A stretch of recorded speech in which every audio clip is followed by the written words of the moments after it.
Oi, gente. Esse é o exercício 5 da lista um de processos evolutivos. E ele fala um pouco sobre seleção natural, né? Ele diz: 1.500 ovos resultantes de cruzamento entre heterozigotos, azão-azão e azão-azão, de Drosophila melanogaster, são colocados em uma caixa de população.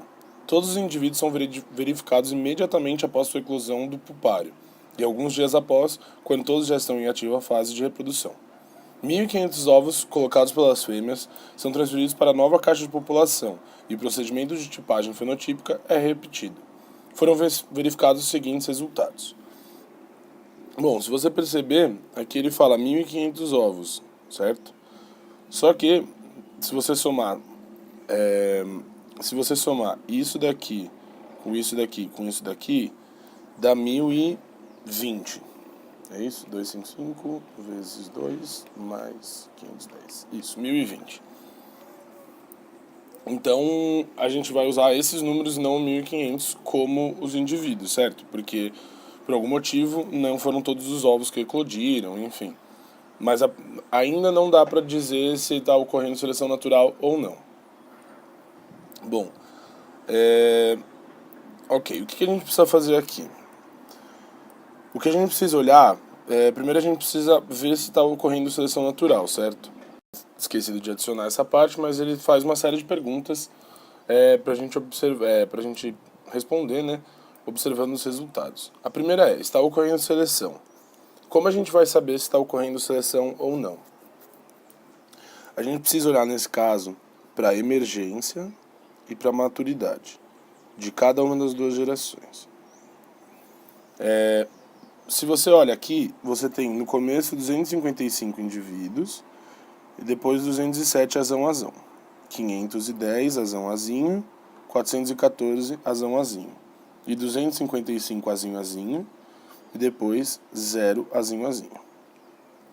Bom, acho que é meio claro de que tem alguma coisa ocorrendo que está diminuindo muito a quantidade de azinho-azinho, né? Tá deixando zero.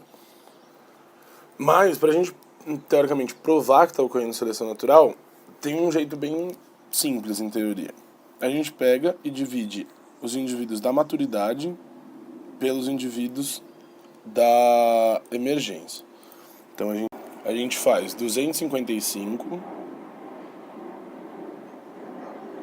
sobre 207.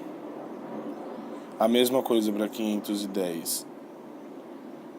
Desculpa, é o contrário, gente.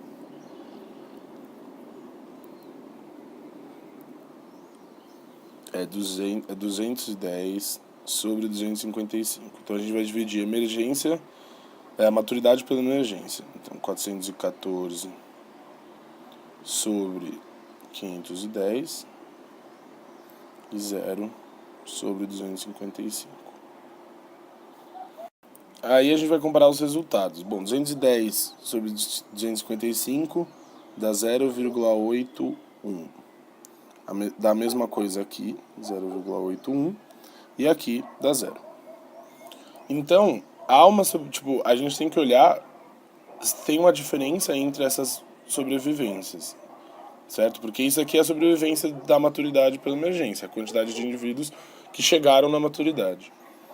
A gente tem zero a gente tem zero em de azinho-azinho, 0,81 de azão-azinho e 0,81 de azão-azão.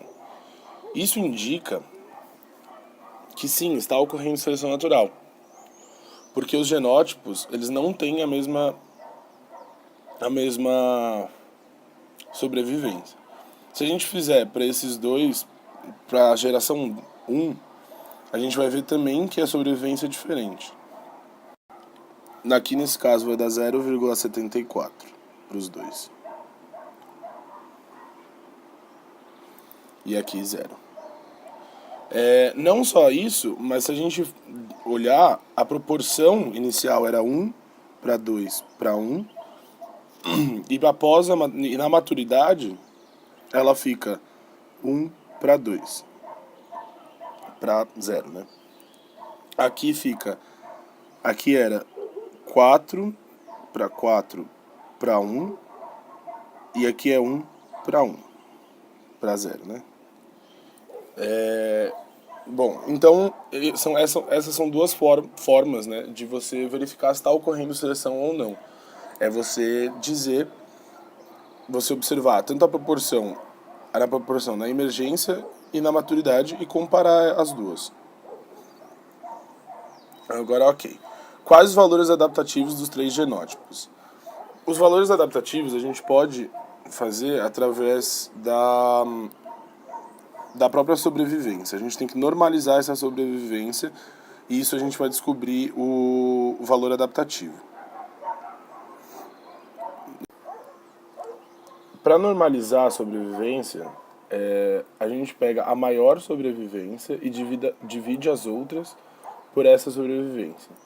Então, se a gente fosse pensar na sobrevivência de azão, na geração 0, a gente teria o seguinte: a gente já calculou isso, é 0,81. A mesma coisa para azinho, 0,81. E a mesma coisa para azinho, desculpa, vai ser 0. A gente divide tudo por 0,81, que é a maior sobrevivência, para normalizar ela, certo?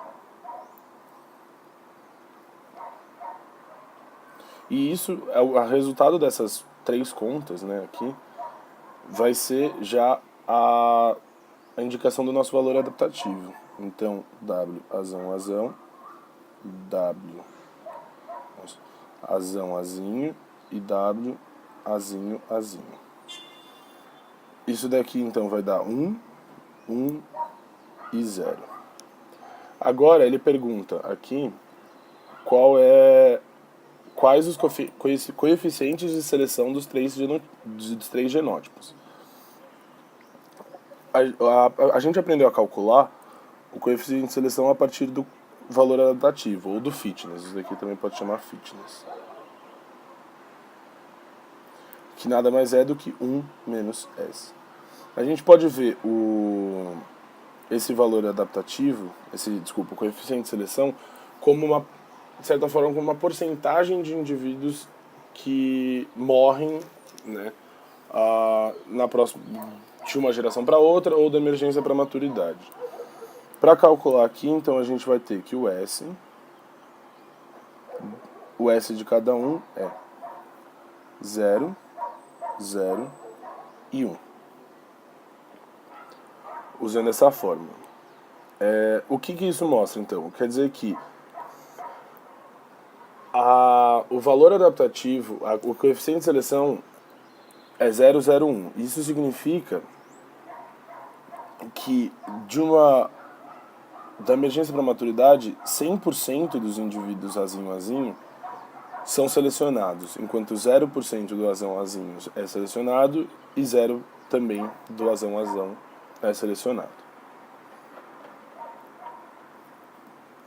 Agora ele fala, em cada geração, quais as frequências gênicas antes e depois de a seleção agir. Para calcular as frequências gênicas, que na verdade, assim, eu errei essa parte do exercício quando eu fiz a lista, porque eu calculei as frequências genotípicas. Mas a gente vai calcular as frequências gênicas. Então ele quer P e Q, certo? Para calcular P, deixa eu deixar mais para cá. Opa, aqui. Para calcular P, o que a gente pode fazer é antes da seleção natural. Então vamos lá. A gente tem azão, a gente tem que olhar para o azão e para o azinho. Porque a gente tem aqui duas cópias desse alelo. E aqui a gente tem uma cópia só. Então, tem dois jeitos de calcular. A gente pode tanto usar a frequência de azão, a frequência dos genótipos, né? Quanto a gente pode calcular através do número de indivíduos. Eu vou mostrar os dois. Eu vou mostrar o primeiro com a frequência e depois eu mostro com o número de indivíduos. A gente tem, então, que P vai ser a frequência de azão mais a frequência de azinho sobre 2. Isso daqui vai dar 255 sobre 1020 mais 510 sobre 1020, aí isso tudo dividido por 2. Isso vai dar que P é igual a 0,5, que essa frequência aqui é 0,25, né? Se você olhar a proporção, tá certo, é 1 para 2 para 1. E isso daqui vai dar também, isso daqui vai dar 0,5 dividido por 2. Então 0,25 mais 0,25. Agora eu vou mostrar no Q como a gente pode calcular pelo número de indivíduos. A gente tem que 255 indivíduos tem duas cópias de azão-azão. Então tem 255 indivíduos, tem duas cópias de azinho-azinho. E de 510 indivíduos, e 510 indivíduos tem uma cópia de azinho. Então, 510 indivíduos, uma cópia de azinho. Isso quer dizer, aqui, por que a gente não multiplica aqui por 2?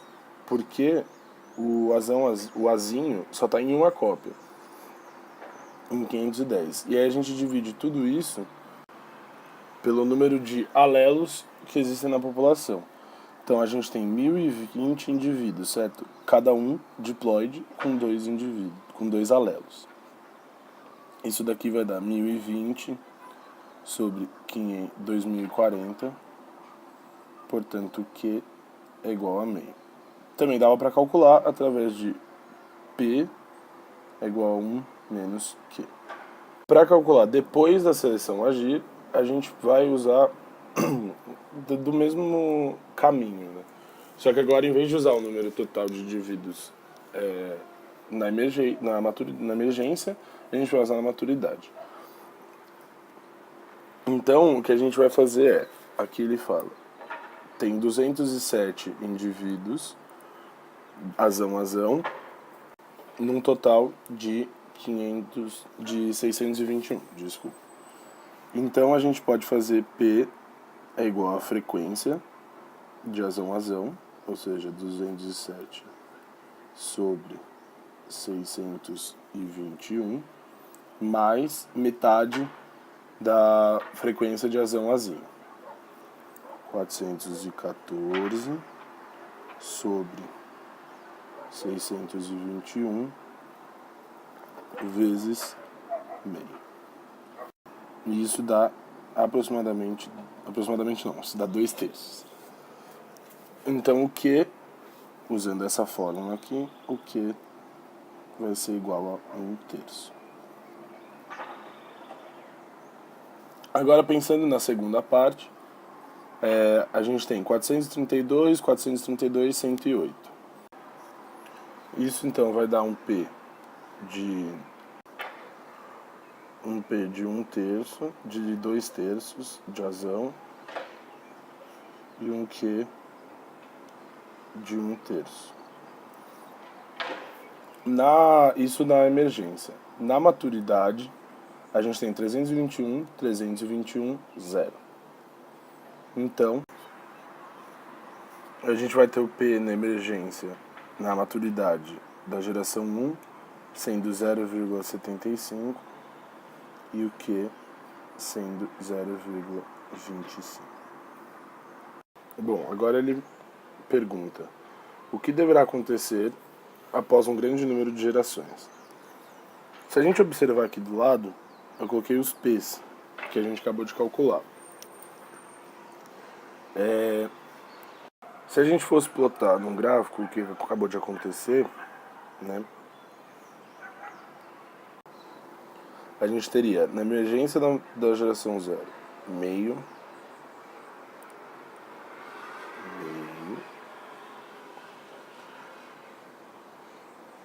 tá mais ou menos aqui. Na maturidade da geração 0, a gente teria 0,67, na geração 1 aqui mais ou menos. Então a gente está vendo aqui um aumento enquanto o Q, por consequência, está diminuindo. E é mais ou menos isso que vai acontecer depois de muitas gerações. Vai haver um aumento muito grande, vai haver um aumento do P e um decaimento do Q. Ou seja, o Q, em teoria, vai sumir da população após um número enorme de gerações. Eu tinha feito as contas, eu acho que dá umas 10 mil gerações que o Q some, mas a ideia aqui é justamente essa, de a gente pensar que por ser deletério, né, o genótipo azim-azinho, ele vai acabar desaparecendo e o alelo, em teoria, também vai acabar desaparecendo. Demora bastante para isso acontecer, porque a gente tem aqui os heterozigotos, e os heterozigotos eles sobrevivem. Eles não têm o coeficiente de seleção deles é 0. Então toda geração eles vão acabar gerando azinho. E aí chega em um momento em que vai dar uma estabilizada, porque fica tão raro de um azão-azinho, ou seja, de um heterozigoto, se encontrar com outro heterozigoto, de que o Q começa a se estabilizar. Porque a probabilidade desse encontro é tão baixa, que a formação de genótipos azinho não vai ocorrer. Então eles vão acabar não sendo mais tão fortemente selecionados. Por isso que o gráfico, aqui obviamente eu exagerei, mas por isso que o gráfico tem esses patamares, assim, depois de um tempo. Eles são patamares que ainda decrescem ou acrescem, mas de uma forma muito mais devagar do que a gente observa aqui no começo. Bom, é isso, gente. Espero que tenha ajudado. Esse vídeo ficou meio estranho porque deu alguns problemas enquanto eu tava fazendo e eu tô meio distraído, mas mesmo assim eu espero que tenha ajudado. Bom, é isso. Eu pretendo agora, que eu terminei a lista 1, eu pretendo fazer os exercícios da parte mais teórica da matéria. Bom, muito obrigado por ter assistido. De novo, espero que tenha ajudado. Até mais.